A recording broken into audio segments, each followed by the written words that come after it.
bagong Pilipinas na hindi naman natin nararamdaman at hindi naman natin nakikitang nagbabago ang Pilipinas. Why will you talk about legacy in an era where we are in crisis? No, walang ang sinasabi ko lang, mahirap yung ang legacy ang manggagaling sa leader, dapat manggaling sa taong bayan. Dapat ang taong bayan mismo ang magre-recall kung paano nabago ang buhay ko, buhay ng pamilya ko at buhay ng bansa. Ipapakita yung video na yan, no? Don't forget guys, i-like, i-share itong video na ito para makatulong na aabot sa ating mamamayang Pilipino. At mag-subscribe na rin ha sa mga bago pa lang dito para updated kayo lagi, okay? Libre lang mag-subscribe, kaya subscribe na kayo. So ito yung balita, panoorin. Narito ang Balitang Pinoy TV.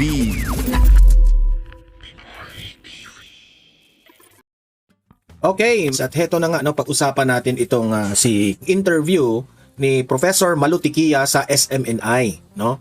Na sinita niya itong si PBBM kasi puro naman kasablayan itong mga ginagawa ng bangag na Pangulo. Sablay talaga itong mga pinagagawa niya.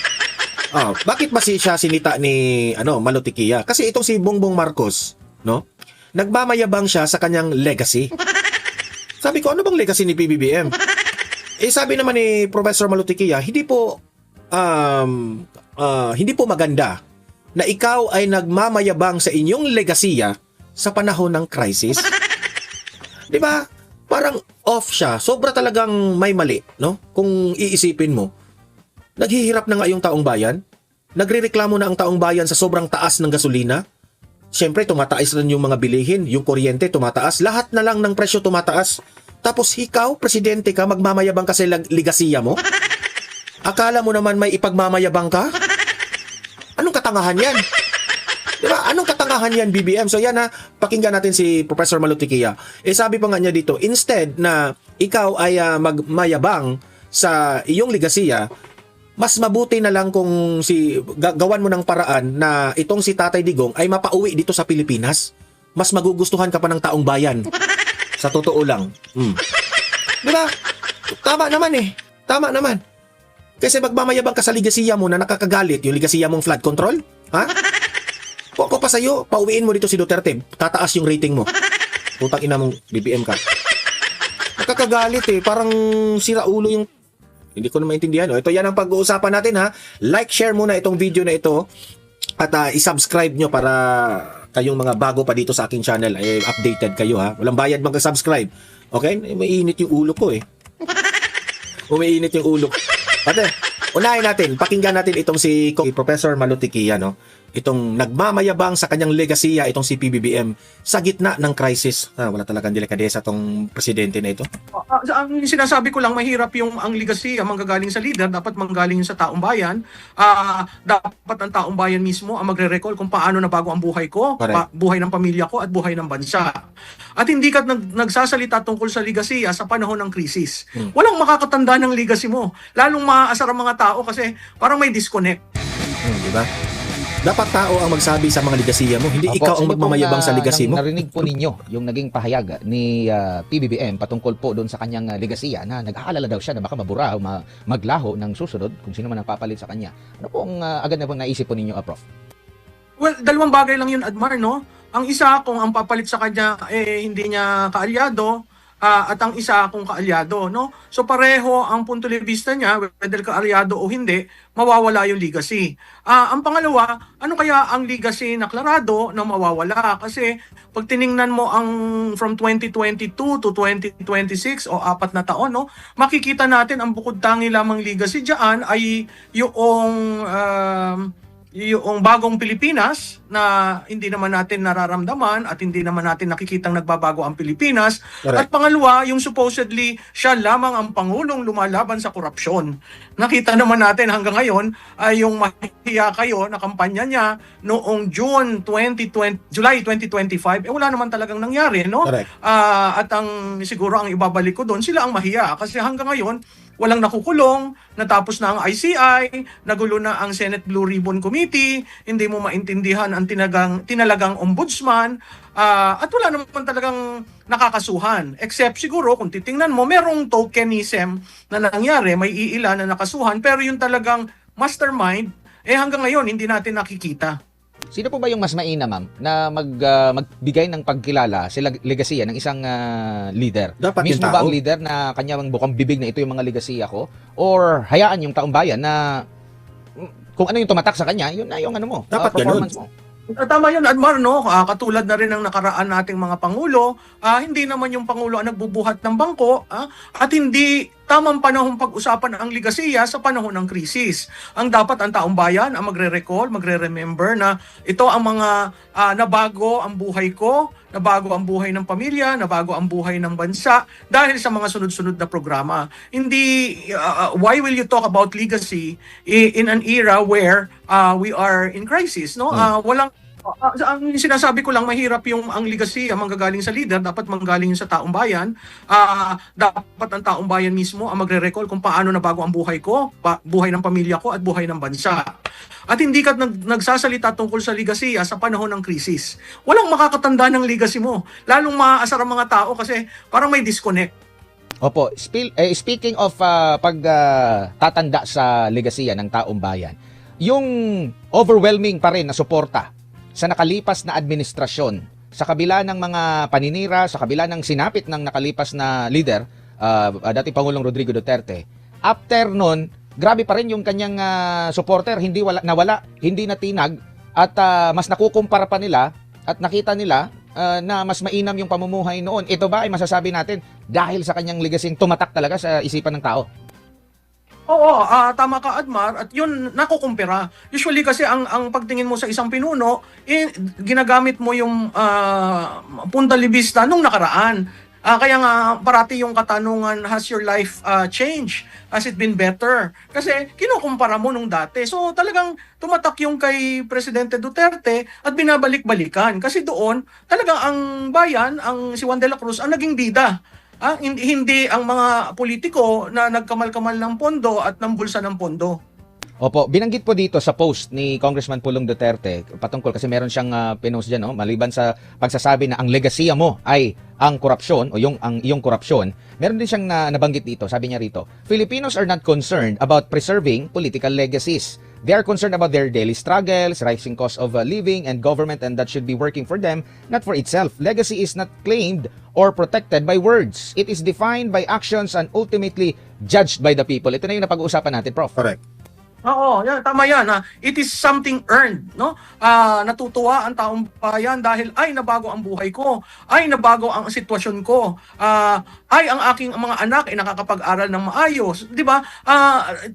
Tuwing pinag-uusapan ng legacy, tinitingnan paano ba naapekto sa akin, personal, ng taong bayan, yung mga ginagawa ng leader. So tama yung sinabi ni Congressman Pulong dahil contextualize niya yung legasiya.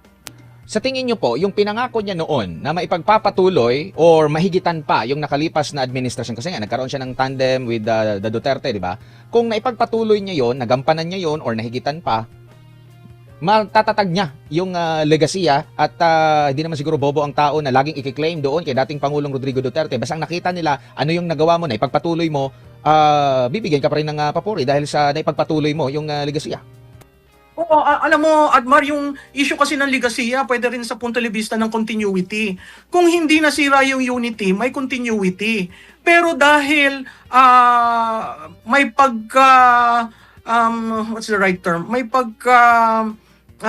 agresibo ang paninira nila sa pangalawang Pangulo, makikita mo na talagang intent and designed to destroy the Vice President in the hope of remaining in power. Kung siya yon o ang kanyang pamilya, o ang Para sa akin, ginamit lang talaga nila si BP Sara. kanyang relative. Maaga pa lang, walang intensyon na unity.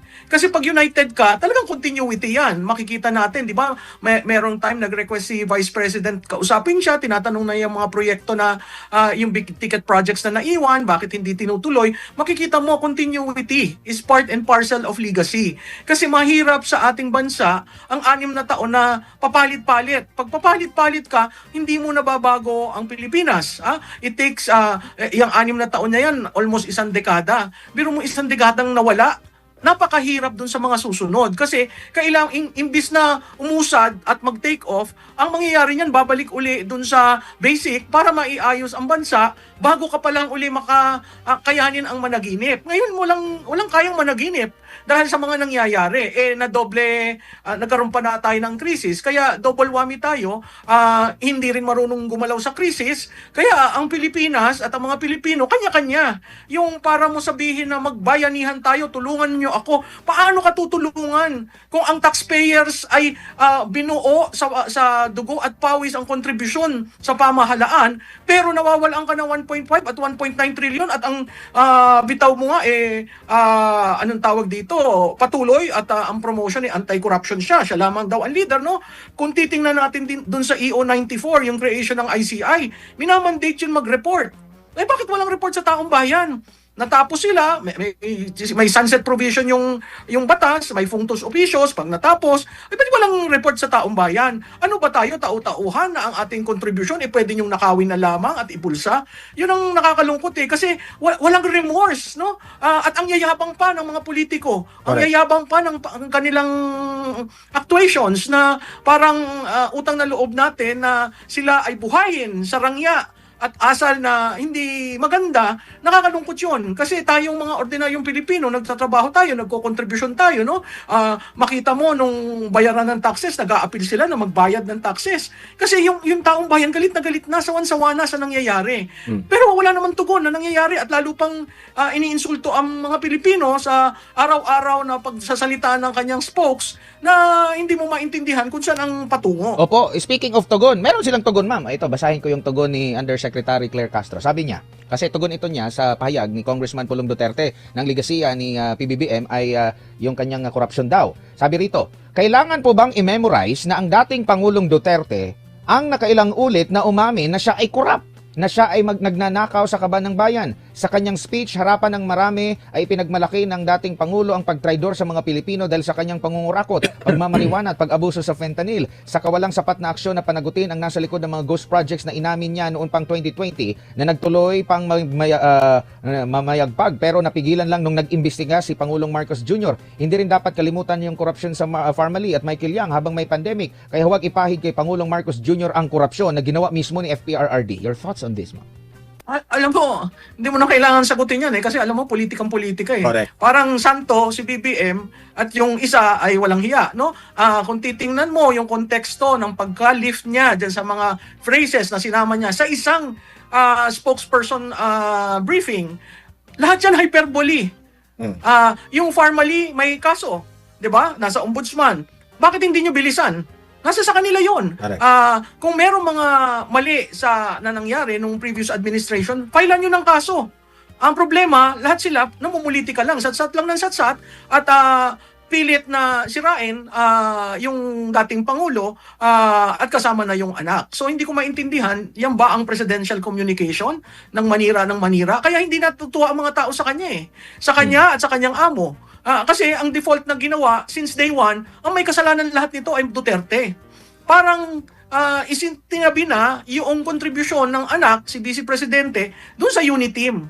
So makikita mo talaga yung itim na balakin at itim na propaganda na ginagawa nitong administrasyon na ito. So hindi pala yun unity, ma'am, uni-itim. Okay, So yun po. Ito naman, si Professor Malutikia, nagkomentaryo rin kay BBM na ibalik mo na si Duterte dito sa Pilipinas. Mas magugustuhan pa ng taong bayan yan. Ito. Yung ginagawa ni Senator Marcos, sa tingin ko tinatama niya ang pagkakamali. Pero sa tingin ko mas maigi ang pagtatama kung maibalik dito si President Duterte. Ayan, palakpakan. Yun ang mahalaga. Kahit na anong demolition ang gawin ng kapatid niya kay Vice Presidente, ang mahalaga sa kultura ng Pilipino ang pamilya. So, yung mga nangyari, talagang i-blame ng tao kay Mr. Marcos. Sa serye ng mga video ni Senadora Amy Marcos po, humingi po siya ng tawad sa kanyang yumaong amang si Marcos Sr. at sinabi niya, napabayaan ko si Bongbong. Narito yung ilan sa kanyang mga sinabi sa kanyang video na may caption na, Dad, patawad, hindi ko talaga kinaya. Sabi niya rito, quote and quote, parating binibilin si Bongbong, bantayan mo yung kapatid mo, parating sinasabing ganun. Hindi ko nabantayan Quote and quote, kaya dad, sinubukan ko talaga, pinagpilitan ko, nayayamot na nga sa akin si Bongbong, alam ko naman, pero hindi ko talaga kinaya. Meron pa siyang sinabi, hindi na kami nagkausap ng matagal at hindi ko nababantayan, kaya nagkulang na ako. Ang sabi pa rito, quote and quote, ngayon iniisip ko na ang dapat ihingi ko ng tawad sa tatay ko, ihingi ko ng tawad na hindi ko nagampanan yung utos niya, yung habilin niya. Ano po ang basa niyo po rito, Prof? Well, ako masyadong personal yun eh. Parang yan yung nagsalita siya tungkol sa paggamit ng droga. Sa tingin ko malalim ang pinaghuhugutan ng mga pananalita ni Senator Marcos. At parang nagbibigay rin ng hudyat sa kapatid niya na kahit hindi sila magkasama, parang na ayusin mo naman. I mean, parang siguro kahit a shout in the dark yung ginawa niya, gusto niyang maparating sa kanyang kapatid. Malungkot yung nangyayari dyan sa dalawang magkapatid kasi nakikita mo sa karir ni Senator Marcos, siya talaga ang sumusunod kay BBM at sa bawat pagsunod niya, inaayos niya at inilalagay niya sa tama yung naiwan ng kanyang kapatid. So, ayokong maghanap pa ng malalim ng kahulugan kasi nasa sa kanilang magkapatid yan. Pero nung ginawa niyang public yung statement niyan, siguro kailangan rin niyang i-explain sa taong bayan kung bakit gano'n. Dahil totoo naman, kahit dun sa mga nakasulat na dokumento ng tatay niya, meron talagang sinasabi sa kanya na take care of your brother. So yun ang rhetorical nilang dalawang magkapatid at pustahan tayo, sasagot na naman si Yusek Claire na pabalang. Napakagaling mo talaga, ma'am. Narito yung ini-wrap up ko lang yung naging tugon naman ng palasyo dito. Tumugon ito sa naging payag ng Senadora Amy Marcos. Sabi dito ng Palace Press Officer, hindi nagmumura o nagbabanta ang Pangulo at nananatiling tapat sa kanyang asawa, si First Lady Liza Araneta Marcos. Iginit din ng opisyal na hindi sinisira ng Pangulo ang imahe ng kanyang mga kapatid at alam niya ang nangyayari sa paligid. Tinukoy din ni Castro ang tanong kung sino ang dapat binantayan bilang paglilinaw sa umunang hidwaan ng pamilya Marcos. Parang baliktad pa rin. Alam mo, Admar, dapat hindi siya dapat pumapagitna dyan. Nasa sa kanilang magkapatid dyan. At kung babasahin mo, napakli, pero may sipa rin. May sipa kay Senadora, may sipa sa previous administration. Yung framing ni Yusek Castro from the very start is very negative. Yan pinapayagan ng administrasyon, makikita mo anong uri ng leadership meron sila. Opo. Dito naman po tayo sa isang video, ma'am, na umamin siya, si Senadora Amy, na pinahamak niya ang pangalawang Pangulo. Sabi niya rito, quote and quote, hihingi rin sana ako ng tawad sa mga Duterte, higit sa lahat, sa VP natin kay Inday Sara, ipinahamak ko siya eh. Talagang naiisip kong guilty ako. Sana nanahimik siya. Sana nasa Davao yun. Mayor siya. Ito po. Yes, Prof. Naririnig niyo po ako? Basahin ko lang po. Meron pang isang video siya. Ang sinabi niya man dito, umamin siya na pinahamak niya si VP Sara Duterte. At ang sabi niya, quote and quote, hihingi rin sana ako ng tawad sa mga Duterte, higit sa lahat sa VP natin kay Inday Sara, ipinahamak ko siya. Talagang naiisip ko guilty. Ito na nga mga kabalita. Ano na ang masasabi nyo patungkol sa balitang ito? Please comment down below mga kabalita. Pag-usapan natin yan sa comment section. At kung di ka pa nakasubscribe sa ating channel, baka naman